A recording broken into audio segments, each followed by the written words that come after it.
बिसरी एक कहानी, भूली बिसरी एक कहानी फिर आई,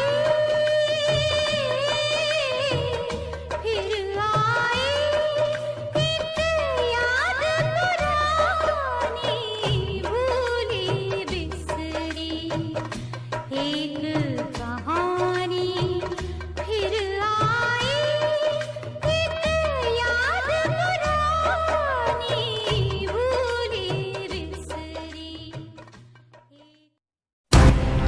आज डबल ए न्यूज आपको दिखाने जा रहा है दिल्ली की प्राचीन हवेली। प्राचीन काल में किस तरह की हस्तकला होती थी और किस तरह का निर्माण कार्य होता था, आज आपको दिखाएंगे दिल्ली के कादीपुर गांव की प्राचीन हवेली। इस हवेली का निर्माण करवाने वालों के वंशजों ने संजो कर रखा है और जरूरत है इस तरह की विरासत को हम सभी संजो कर रखें। क्या आपने कभी सोचा है विशाल हवेली के निर्माण में काम करने वाले मजदूरों की मजदूरी 2 वक्त की रोटी हुआ करती थी। इसमें जैसे मैंने बताया कि इस हवेली में जब ये बनी थी उस वक्त अकाल पड़ा था। अकाल के वक्त ही ये आसपास के क्षेत्रवासियों को भोजन देने के लिए ये हवेली बनी थी। इससे पहले दूसरी हवेली पहले से बनी हुई थी और उसके बाद भी यहाँ पर कई ऐसे कार्य हुए हैं। जैसे चाचा जी ने बताया 1978 में बाढ़ आई थी। अभी भी जो कार्य अनेकों प्रकार से यहाँ पर समाज के लिए कार्य अभी भी किए जा रहे हैं। जरूरतमंद किसी भी प्रकार का कोई व्यक्ति आ जाए उसकी हर प्रकार से मदद करने का प्रयास करते हैं, चाहे सरकारी योजनाओं से संबंधित कोई कार्य हो या प्रशासनिक तौर पर किसी प्रकार का किसी के साथ अन्याय हो रहा हो या विभाग, पुलिस और दूसरे जो काम है वो नहीं हो पा रहे हों, तो उसका यहाँ पर पिछले लगभग 30 वर्षों से कह सकते हैं कि ऐसे कार्य किए जा सकते हैं, किए जा रहे हैं। जिसमें इस हवेली में आज भी हरपाल की चौपाल लगती है और लोगों की समस्याएं सुनी जाती हैं, उन समस्याओं का समाधान करवाया जाता है। आज भी काफी घरों का चूल्हा इस हवेली के सहयोग से ही जलता है। इस प्राचीन हवेली का निर्माण के बारे में सोचकर हैरान रह जाएंगे कि इस हवेली को सिर्फ 2 वक्त की रोटी पर बनाया गया था। यहाँ काम करने वाले मजदूरों की मजदूरी सिर्फ 2 वक्त की रोटी हुआ करती थी। इस हवेली के निर्माण में राजस्थान के धौलपुर के पत्थर का इस्तेमाल किया गया है और इस दीवारें लखोरी ईंट से बनी हुई हैं। इसकी 6 फुट चौड़ी दीवारें गर्मी व सर्दी से बचाती थी और इस हवेली की दीवारों में ऐसे गुप्त जगह बनाई गई है जिसमें हवेली में रहने वाले लोग तेज धार हथियार व गहनों को छुपा कर रखते थे, जो कि आज भी मौजूद है। आप देख भी सकते हैं कि दीवार के अंदर किस तरह की कारीगरी की गई है। एक उदाहरण तो मेरे सामने ही हुआ है। 78 में फ्लड आया था हमारे यहाँ है और बहुत बड़ा फ्लड था और चारों तरफ पानी पानी भर गया था। हमारे आसपास के जो लोग थे, मजदूर थे या कोई और काम करने वाले थे, वो लोग यहीं रुके थे। हमने ही उनका राशन पानी का, पशुओं के चारे का इंतजाम किया था। 15 दिन 20 दिन वो यहीं लोग रहे थे। तो अब भी किस तरीके से लोगों की मदद की जाती है यहाँ पर? अभी जो जैसे अब हरपाल राणा ने अपना एक वो खोल रखा है जिसमें जो लोगों को जैसे कोई डॉक्यूमेंट्स तैयार करवाने हैं या कुछ और चीज करवानी है या कोई रजिस्टर्ड करवाना है जैसे राशन कार्ड बनवाना या भी कोई सर्टिफिकेट बनवाना, तो हरपाल जी बहुत मदद करते हैं उन लोगों की। गांव कादीपुर का गौरवशाली इतिहास शाहजहां के समय से मिलता है।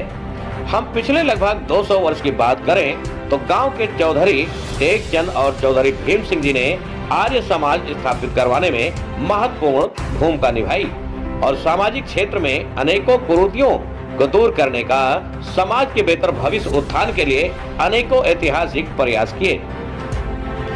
वर्ष 1911 में गांव बरौना खरखोदा हरियाणा में 1857 के गदर के बाद पहली 50,000 व्यक्तियों की बड़ी सभा पंचायत की चौधरी भीम सिंह जी ने अध्यक्षता की, जिसमें समाज सुधार के अनेकों प्रस्ताव पारित किए गए और जीवन भर समाज के लिए कार्य किया गया। इसी प्रयास को आगे बढ़ाते हुए चौधरी भीम सिंह जी ने 1913 में 5100 का दान देकर जाट विद्यालय रोहतक में आरंभ करवाने में महत्वपूर्ण योगदान किया। वर्ष 1915 में चौधरी टेकचंद जी जैलदार ने गुरुकुल कांगड़ी में निर्धन विद्यार्थियों की पढ़ाई के लिए 5100 रुपए दान देकर छात्रवृत्ति आरंभ करवाई। वर्ष 1920 में खेड़ा कला में विद्यालय की नींव चौधरी भीम सिंह जी ने रखी। विद्यालय आरंभ करवाया। वर्ष 1911 में राजधानी दिल्ली बनने के बाद दोबारा से पंचायत व्यवस्था आरंभ करवाई गई। इसको बनाने वाले चौधरी रामदयाल थे और इसको बनाने हमारी ये बनाई गई थी हमारे पूर्वज चौधरी भीम सिंह जी के लिए। और उस टाइम पे जैसे कि आप देख सकते हैं इसकी बनावट ऐसी बनाई इसमें बहुत सारे लोग एक साथ रह सके। कोई भी समस्या हो, आपदा हो, प्राकृतिक आपदा हो, उसके कारण आपको अपनी फैमिली की मेरे हिसाब से आपको जो भी अपनी पुरानी आपकी जो भी चीज़ें जिससे आपका जुड़ाव है या लगाव है उसको आप जब तक कोशिश कर सकते हैं, जब तक बना के या जिस हिसाब से आप प्रोटेक्ट कर सकते हैं उसे प्रोटेक्ट करना चाहिए। क्योंकि ये ऐसी चीज़ होती हैं जो जिनकी वैल्यू आपको आज नहीं, आज से 50 साल बाद पता चलेगी। क्योंकि ये जैसे कि आप ये हवेली लगभग 2 साल पुरानी है, तो इसकी हेरिटेज वैल्यू है और जो इमोशनल वैल्यू है उसको जोड़ के रखना आपकी जिम्मेदारी है। कादीपुर से चौधरी टेकचंद जी नरेला, नांगलोई, पालम और सहदरा से पंच बने। ये पंचायत व्यवस्था 1924 में अंग्रेजों के द्वारा दोबारा से समाप्त करने का प्रयास करने पर चौधरी भीम सिंह जी के बड़े बेटे चौधरी नारायण सिंह जी को वकील बन चुके थे।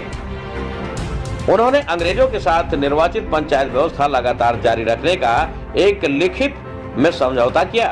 वर्ष 1945 में भीम सिंह जी के बेटे चौधरी रघुवीर सिंह जी डिस्ट्रिक्ट बोर्ड के निर्वाचित सदस्य चुने गए। स्वतंत्रता के बाद दिल्ली का पहला कोऑपरेटिव बैंक चौधरी नारायण सिंह वकील के प्रयासों से 1920 में आरंभ हुआ और चौधरी नारायण सिंह जी के द्वारा आजादी से पहले लाहौर उच्च न्यायालय में और आजादी के बाद दिल्ली न्यायालय में ऐतिहासिक मुकदमे लड़े गए। वर्तमान में गांव में 2 हवेली बनी हुई हैं, जिसमें से एक पुरानी हवेली चौधरी हेतराम जी ने बनवाई। चौधरी हेतराम जी के लड़के चौधरी रामदयाल और रामदयाल जी के लड़के जय सियाराम और उनके 2 बेटे हुए चौधरी टेकचंद और चौधरी भीम सिंह हुए। दूसरी हवेली चौधरी रामदयाल ने बनवाई, जिनकी 1872 में हत्या हो गई। चौधरी रघुवीर सिंह जी के पुत्र चौधरी चंद्रमोहन वर्ष 1983 में गांव के प्रधान रहे। चौधरी नारायण सिंह जी के पुत्र चौधरी रामकिशन जी 1960 में सर्कल पंचायत में चुने गए। उनके बेटे चौधरी हरपाल सिंह राणा वर्तमान में सामाजिक कार्यों में जी जान से जुटे हुए हैं। क्षेत्र की ही नहीं, दिल्ली की सामाजिक व्यवस्थाओं के साथ साथ व्यक्तियों के सरकारी समस्याओं के समाधान का प्रयास कर रहे हैं। चौधरी रामकिशन जी के दूसरे पुत्र सुधीर राणा की पत्नी श्रीमती उर्मिला राणा वर्तमान में कादीपुर वार्ड से पार्षद हैं। हरपाल राणा के बेटे अखिल राणा भी वकील हैं, जो हरपाल राणा के साथ सामाजिक कार्य में कानूनी रूप से बढ़ चढ़कर हिस्सा लेते हैं और उच्च न्यायालय में सामाजिक विषय पर जनहित याचिका लगाते हैं। इस हवेली के वंशज आज भी लोगों की सेवा कर रहे हैं और अपने पूर्वजों के बताए हुए सिद्धांतों पर चल रहे हैं। दिन बदले, साल बदले, युग बदले, लेकिन नहीं बदली दिल्ली के कादीपुर की हवेली की शान शौकत। आपको वीडियो अच्छा लगा तो YouTube डबल न्यूज को सब्सक्राइब करें और हमारे डबल न्यूज के फेसबुक पेज को भी